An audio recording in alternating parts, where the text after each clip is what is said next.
Yo, what's up, fam? Alright, I'm gonna do this. Okay, when I turned 26, I made a video called I Now 26. And basically, it comes from a Whitman poem called Song of Myself, one of his more famous poems. And the poem goes like this. It starts like this, at least. It's quite long. I celebrate myself and sing myself, and what I assume you shall assume. For every atom belonging to me as good belongs to you. I loaf and invite my soul.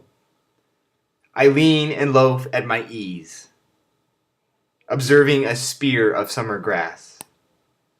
My tongue, every atom of my blood, formed from this soil, this air, born here of parents born here from parents the same, and their parents the same. I, now 37, years old in perfect health, begin, hoping to cease, not till death. So, I now 29, hoping to begin this decision in life to strike, to make the path, to do what we came to do, to keep it real, as we might say in modern phraseology. So today feeling free, but this last couple weeks feeling so trapped, feeling so frustrated, feeling so angry for no reason. It is hard on a soul that loves to love and to feel the springing forth of the fountain of the kingdom of heaven, of the love that is inherent in the Creator, to instead feel stifled, and not only stifled but angry, and not only angry but hateful and revenge. What do we say? Resentful, resenting my blessings, resenting the people in my life for no good reason. Waking up in the morning, feeling okay, and then a thought creeps in, and that thought starts to roll and boil and tumble and pick up steam until by the end of the day, these past 2 weeks, I would be so angry and so sick of myself. But today I loaf and invite my soul. And I am a bit of a loafer, like Mr. Walt Whitman. There's something in this life that fails to compel me to rush. But this year being different than most. Reporting this year from our little headquarters at Wareshare. So this year full of responsibility, full of schedule, full of tasks, and I love it. For 4 years after graduating from USC, I loafed and invited my soul. I read, I studied everything, and I followed a program of synthesis that I refer to as 1 + 1 = 1. Through a whole series of amazing events, I ended up after college with the Bhagavad Gita and the Bible, both given to me by people and freely received by me as an offering of text to try to understand the Creator. And so I sat in October of 2007, at home, in the rain, post-college, post-school, for the first time in my life. And I had these 2 texts.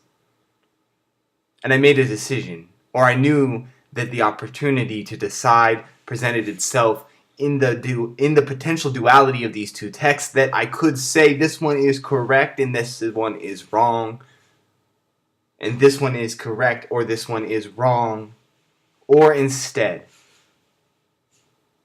I could say somehow these 2 texts are speaking about the same thing, both with error possibly, both with the limitations of historical context. I didn't think about those things then. I just thought, if I want to understand the Creator, then I can either choose to follow a singular path and thus say that these other paths are wrong, or I can somehow find the underlying unity. And so then I applied this synthetic preposition to all things. In all things that I saw, duality, I would say I may see 2 things. I may see contrasting things, but somehow they are unified.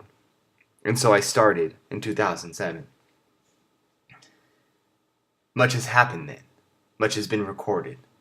This past year, I have not recorded very much. I've been working. For the first time in my life, I've been engaged in daily tasks, and I've arisen to the challenge, more or less. 2 days ago, I would have told you I failed at everything. But one can become quite extreme when you feel despair. So today, I now 29, in perfect health begin, hoping to cease not until death. And what is it that I hope to do? What is it that I feel I will not cease? The perfect revelation of the love of the Creator. The transformation of duality into unity through the medium of art, through the heart. There is a rising power on this earth. There is a climactic decision for us all to make. Are we on the side of the light, or are we on the side of the dark? And that old scaffolding must fall. I feel friction. I hit the outer edge of the illumination of my mind. You see, since 2007, there's been a process going on inside of my mind of illuminating a universal understanding of unity. But in these final days, leading up into this day, my 29th birthday, it seems that there is suddenly deep, deep friction. That this scaffolding, that this illuminated scaffolding even, cannot provide the answers to the new dimension. That somehow I have to learn to leave off this scaffolding, to move past this preliminary work, and to somehow enter a new dimension of thought that is a completely new mind in a sense. I now 29 in perfect health begin, hoping not to cease until death. And what is it I hope not to cease? It is the growing of my soul. It is the accumulation of eternal value through a deep understanding of the personhood of Jesus Christ, of the saints, of true righteousness, of living in line with how we were designed to live. And yes, I believe in goodness. And yes, I believe in the power of redemption. And yes, I believe in the power of human-to-human relationships. I was getting on a plane and a man had a book. The book was titled, How Do People Grow? I asked him, how do they? He said, slowly and in relationship. And I thought, oh yes, this is correct. Because we do grow slowly. Today, on the day of my 29th birthday, can I say how I have grown in this past year? It is difficult.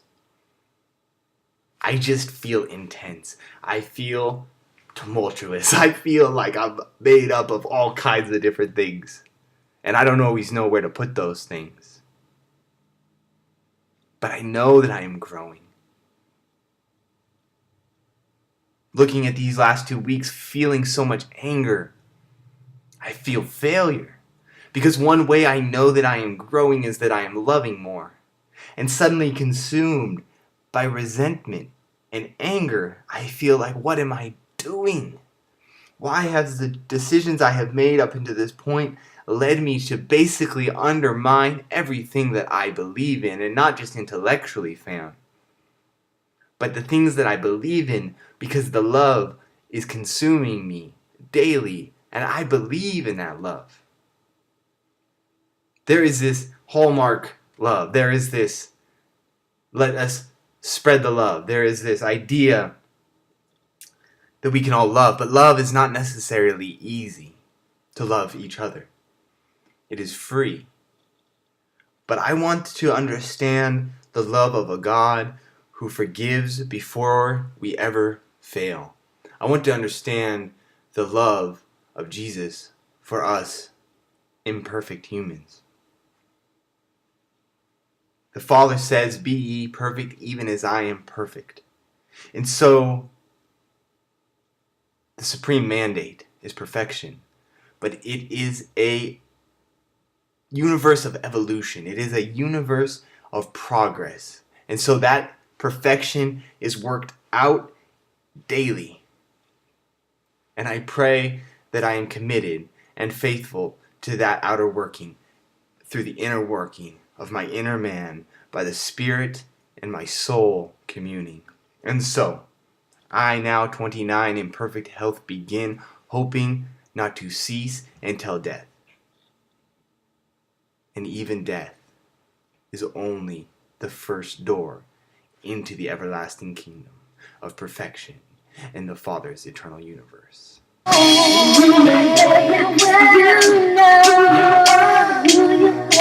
know,